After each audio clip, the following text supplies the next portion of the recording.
talking about here today? What am I doing? Went on a 4-hour drive, did something I thought I was not going to do again, which is go to another IGP workshop. So, my dog, Siren, she is a Doberman that I imported from Belgium. Her father is a national IGP champion.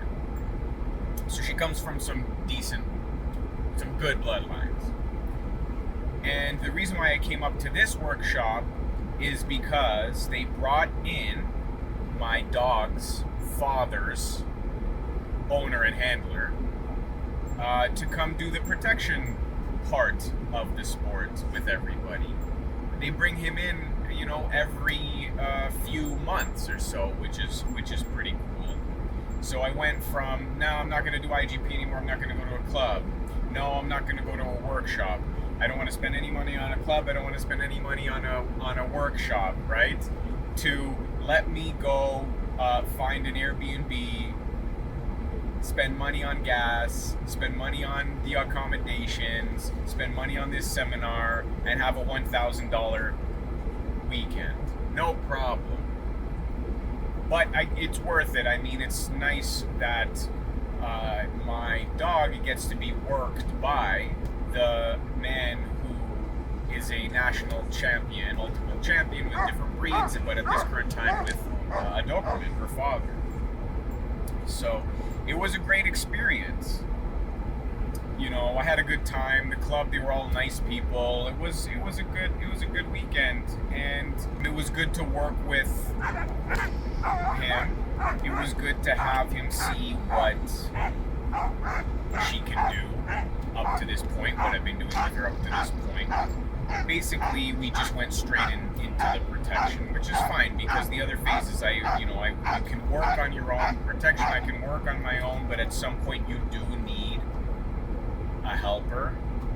So we did stuff today or over the course of the weekend that I didn't think we were ready for, but he said my obedience is very nice and that we can move on to certain things because of that. So, protection is just an obedience exercise. It's just in super high drive, it's when the dogs are out of their mind. So, and sometimes people don't think it's obedience for whatever reason, but it is obedience. Very nice. You are asking the dog to perform certain behaviors until they're released to a reward, which is basically obedience. The difference is the dogs, they lose their shit.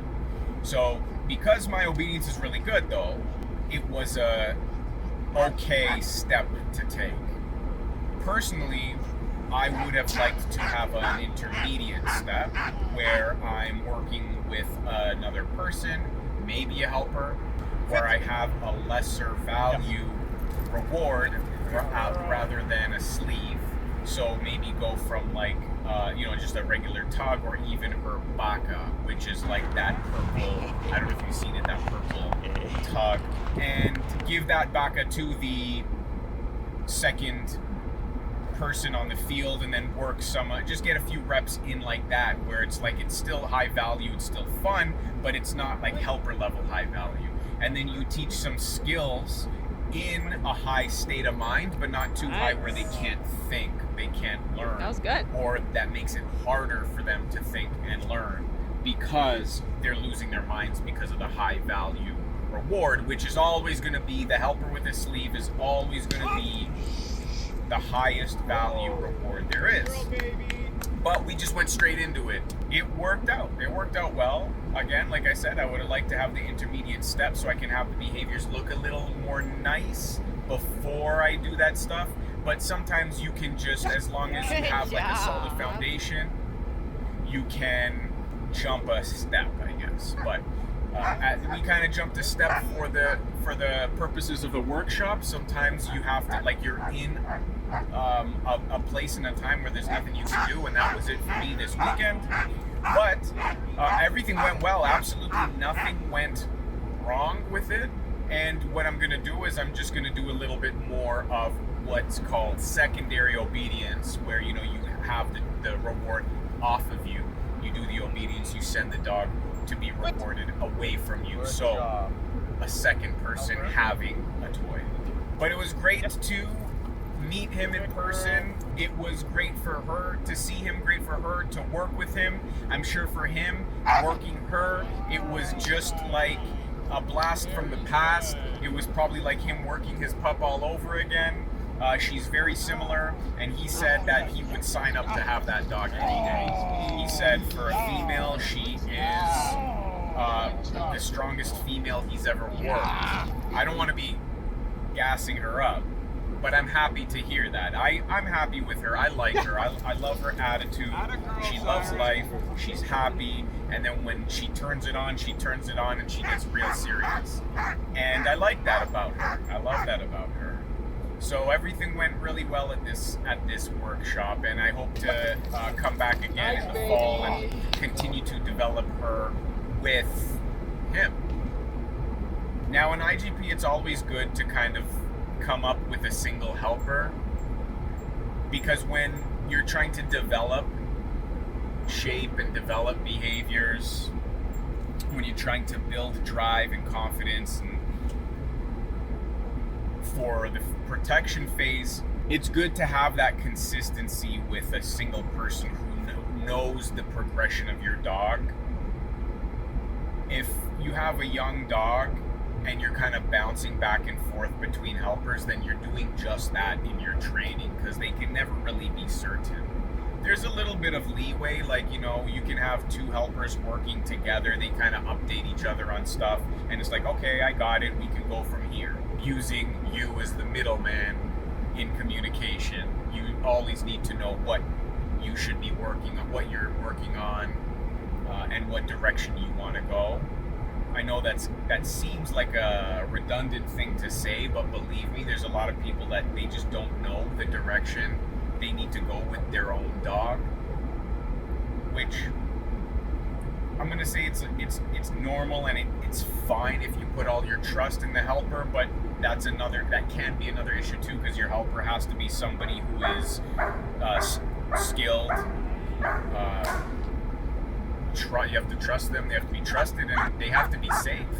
You have to have a safe helper. You have to have a helper who is not ego-driven. A helper that is like, I'm here to lose. I am here to lose against this dog. I am here for this dog. I am here for this team. I need to do what I need to do to make this dog better. I need to do what I need to do to make this team better.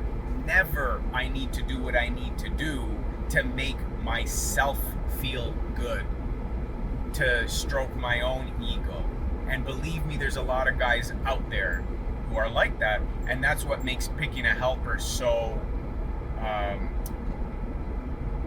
dangerous.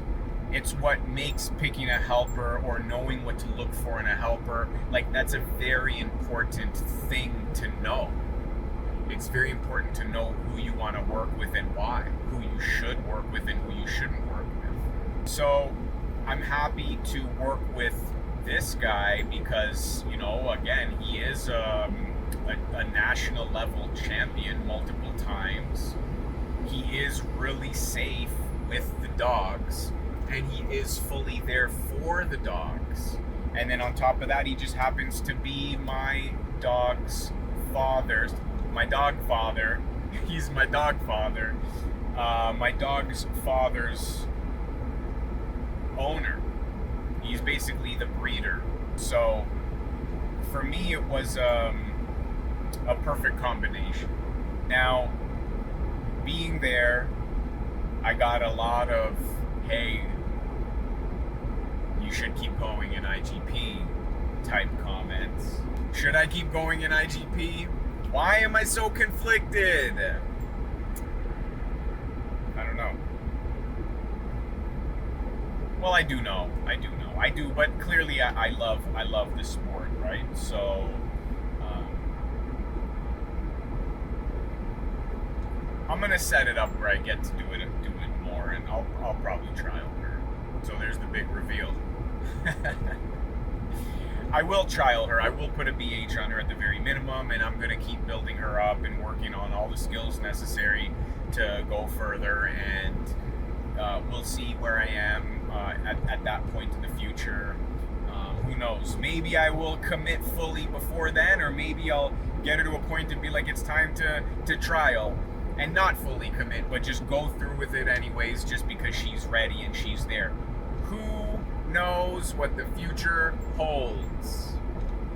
Yeah, so that's what we did this weekend. Again, I'm super happy with her progress. I'm excited to continue with her, and I just wish he could come more often and I can get more reps in and we can progress more quickly, but I don't think it's going to be like that. I'm going to have to figure out how to do it. So if you want to see how I do it, if you want to see her progress, our progress together as a team, you got to subscribe and follow along with our journey. So please like, please subscribe, guys, and we'll see you next time.